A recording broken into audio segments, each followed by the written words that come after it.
55% in the dupe system, and they're better than almost every other unit I have. At Rainbow, I have every unit Rainbow. They're better than every other unit pretty much Rainbow. The most overpowered unit in the game. The most broken, quote-unquote, release in the game to date.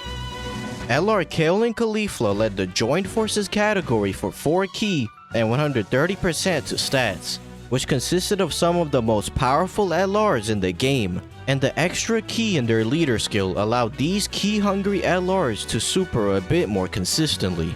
They permanently stacked defense by 30% on both their 12 and 18 ki super attacks, and gained 66% attack and defense at the start of turn. Kale and Caulifla launched an additional normal attack, and with every attack performed, they gained 1 ki up to 6 ki, and a chance of evading enemies' attack by 6% up to 66%. Even with just these base abilities, they were already a very powerful unit, but what truly pushed them into the realm of the strongest was what came next. For every Universe 6, Joined Forces, or Pure Saiyans category ally on the team, Kale and Caulifla gained 10% attack. This bonus stacked for each applicable category a character belonged to, meaning if a unit was on all 3 categories, they gained 30% extra attack. Theoretically, Kale and Caulifla could gain an additional 210% attack, but they typically hovered around the 160% mark on their optimal team. Additionally, when facing a Universal Survival Saga or Pure Saiyans category enemy, they would launch an extra super attack. If the enemy belonged to both categories, this effect triggered twice, allowing them to potentially perform 4 super attacks in a single turn, each stacking their defense by 30%. It was already rare for LRs to super attack multiple times within a turn, but LR Kale and Caulifla could very easily activate the final part of their passive in Super Battle Road and against some of the toughest Dokkan events in the game. Their defense would stack incredibly fast, and they quickly became untouchable against the hardest hitting supers, while also obliterating the enemy with an onslaught of super attacks. This unit was busted beyond belief and eclipsed every other unit in the game, including the 4th anniversary LRs. They were so powerful that their SSR and TUR were actually considered by many to be the strongest SSR and TUR in the game, and they were perfect linking partners with their LR due to having different names. And if that wasn't enough, LR Kale and Caulifla were actually bugged on release and were even more powerful than what I just described. There was a bug in which units would obtain more ki than expected if they gained ki on attack. Since LR Kale and Caulifla gained 1 ki per attack rather than at the start of turn, they could effectively go past a 24 ki multiplier if they reached 24 ki before attacking. They could perform an ultra super attack with a 25 to 30 ki multiplier instead of 24 ki, and the same was true for their additional 12 ki super attacks, being able to do an additional super with a 13 to 18 ki multiplier. Their additional super attacks with an 18 ki multiplier would be considered as ultra super attacks and do mega colossal damage, but the animation would be of their 12 ki super. This unit completely broke the game, and they would go down as one of the most broken cards in history, alongside the likes of STR Super Gogeta and AGO Super Vegito. LR Kale and Caulifla also came with 2 new banner units, and Tech Caulifla in particular is one of the most legendary banner units ever released. And that is simply because of the fact that Caulifla has a 100% chance to evade enemies' attacks when there is a Universal Survival Saga or Pure Saiyans category enemy. You can run her without a leader skill, and as long as the category restrictions were met, she was completely untouchable. A week later, they released update 4.3 and introduced the boost feature into the game, which allowed you to use twice the amount of stamina to get double the amount of rewards from a clear. At the end of the month, the Golden Week celebration kicked off and brought with it a new dual Dokkan Fest, transforming Trunks and transforming Zamasu. Both units transformed on turn 3 and had access to an active skill transformation starting from turn 5. Trunks and Zamasu boasted some of the best leader skills in the game, Trunks gave Future Saga category allies 170% to HP and attack, and 130% to defense, as well as Superclass allies 3 key and 120% to stats. Trunks was mediocre in base, only gaining 100% attack and defense, and stacking attack by 30% on Super. Super Saiyan Trunks, however, stacked attack and defense by 20% on Super, making him an incredible unit for longer events. Sword of Hope Trunks was a powerful nuker who gained 30% attack and 10% defense per orb obtained, and he was super effective against all types, allowing him to deal impressive damage with many key spheres obtained. Tech Trunks' biggest flaw by far was his subpar base, and you really wanted to transform him as soon as you could to start stacking his defense. Zamasu gave Realm of Gods category allies 170% to HP and attack, and 130% to defense, as well as Extreme Class allies 3 key and 120% to stats. Zamasu was incredibly strong and possessed a much better base form than Trunks. He gained 100% attack and 40% damage reduction at the start of turn, and recovered 7% HP when HP is 70% or less. As Fusion Zamasu, he now gained 2 key and 120% attack, and his healing increased from 7% to 10% when HP was below 80%. After transforming via his active skill, Corrupt Fusion Zamasu lost half of his damage reduction in exchange for gaining a ridiculous 280% attack at the start of turn. This was by far the highest start of turn percentage boost in the game, and he was capable of reaching extremely high damage numbers. The main downside of Zamasu was the fact that he had very few keylinks, and it was quite difficult to get super attacks off with him before he transformed into Fusion Zamasu. Other than these few minor flaws, these units were powerful in almost every way, and Trunks in particular would soar in relevance in just a few weeks. But before that, at the end of April, Japan welcomed a new emperor and entered into the Reiwa era. To celebrate this historic occasion, the game brought back the New Year's Step-Up banner and allowed players to complete one full rotation on it. This banner was just as valuable as it had been 4 months earlier, and players were strongly encouraged to summon. On Goku Day, they finally released a new high difficulty event that dethroned Super Battle Road as the new hardest event in the game, the legendary Goku event. This event was one battle consisting of 8 different phases, with Goku cycling through his iconic transformations. The last 2 phases of this fight in particular was where things became dire. Before you could get to UI Goku at the end, you had to get through the Gatekeeper phase, UI Sign Goku. You see, the last phase of this event is Int, so ideally, you would want to bring many physical units to have type advantage against UI Goku. Well, the thing is, Dokkan made UI Sign STR and made him hit really hard. Additionally, UI Sign had a lot of HP and also had a 10% chance to evade all attacks. And if that wasn't enough, UI Goku at the end had a 20% chance to dodge and disabled evasion, preventing most dodge units from being viable in this fight. The key to conquering this event was to use characters that stack defense, such as 4th Anniversary Physical Vegeta and the recently released Tech Trunks. Additionally, characters such as Physical Future Gohan and Int Goku Black also saw a resurgence, as they were one of the few units in the game capable of withstanding the last 2 phases of the event. The 3rd Anniversary LRs now also had an event in which they could reliably transform, and they could keep up with UI Goku without any sort of defensive stacking in their kit. The best unit in the game unsurprisingly obliterated this fight, so if you were lucky enough to have them, then this event was significantly easier to clear. This instantly became the new meta fight, and players were desperate for characters that stack defense in order to beat this super challenging event. Luckily, the next Dokkan Fest was exactly what the player base was looking for: STR Namek Goku.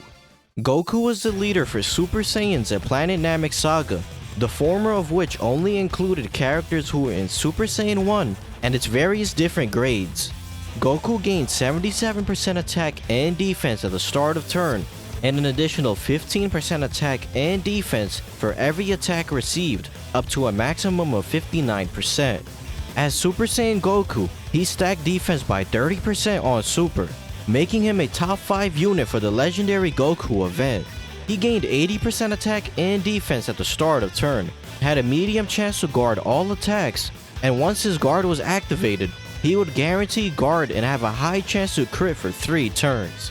Namek Goku was a top tier TUR, being an amazing tank and capable of dealing good damage.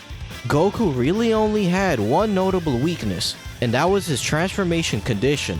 He transformed when HP was 70% or less, starting from the 3rd turn from the start of battle.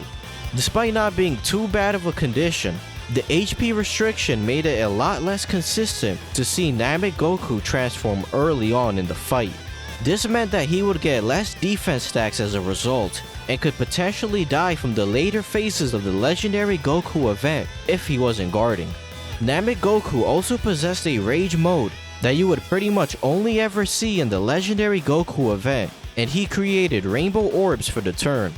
Physical Goku Black and Int Buhan EZA'd a month apart from each other, but they were both very similar types of units, and were just decent nukers after EZAing. At this point, we were receiving an EZA once every few weeks, so from here on out, I'll only point out EZAs that actually had some sort of major impact. The Part 2 LR for Namek Goku was none other than LR Full Power Frieza. This unit had a baseline 80% attack and defense at the start of turn, and gained more attack the lower your HP was.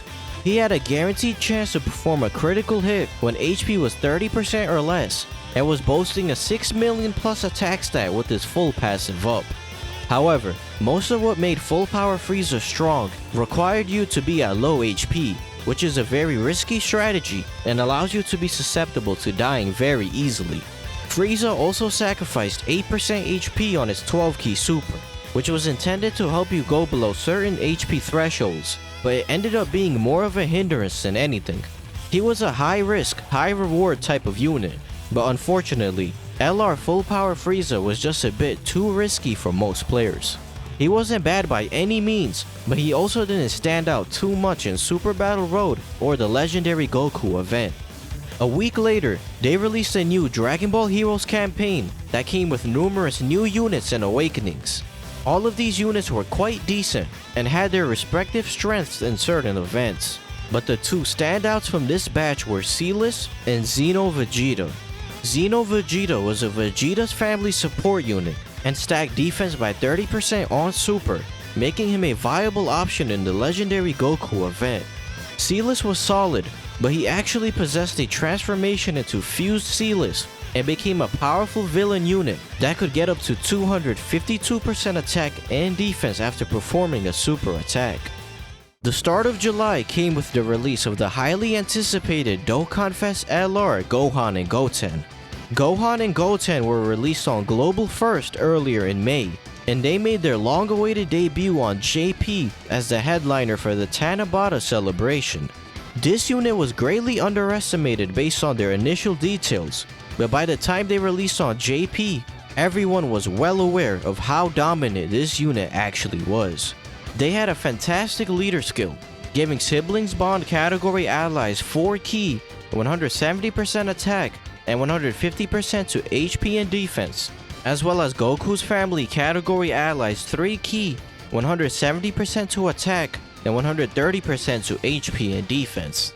This allowed you to run some of the best units in the game on one team, and at the time, it was considered the best category leader in the game. LR Gohan and Goten gained 58% attack and defense at the start of turn, launched an additional attack that had a medium chance of becoming a super attack, and gained 1 key and 10% attack and defense for every attack performed, up to a maximum of 5 key and 100% stats. These boosts were calculated separately, resulting in a total increase of 216% attack and defense after performing their 10th attack in battle. They were capable of dealing monstrous damage while also holding up quite well defensively. They were a force to be reckoned with in the legendary Goku event and Super Battle Road. and they were comfortably the second best unit in the game.